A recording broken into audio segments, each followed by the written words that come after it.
Hey, it's Tansel here. So today I'm going to talk about storytelling and memory and why it's important and you need to know it. So let's get started.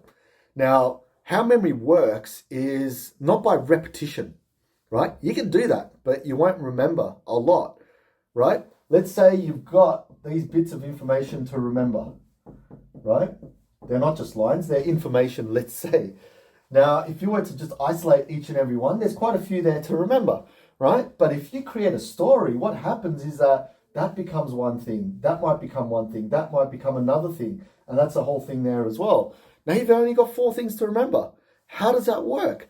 Let's say, I'll give an example actually. Let's say these are words, right, on a page. The cat jumped over the large fat hill, whatever. I'm just making this up, right? So instead of trying to remember the cat jumped over, well, the cat jumped over. That's one image, right?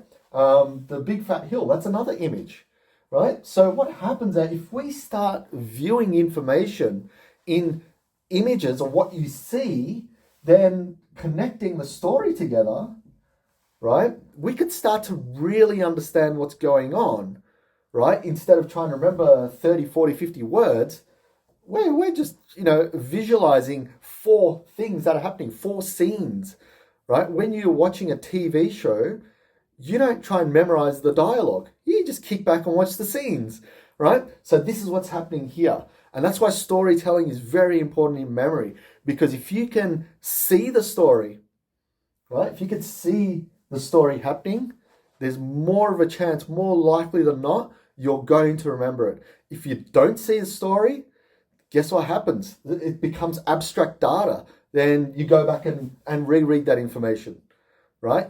How often do you go back and rewind and rewatch something over and over again, right? It doesn't happen, right? Like we read a book. When we read, go back and reread, go back and reread. Happens a lot. You might be nodding your head at this point in time, right? Doesn't happen to you, that's fine too.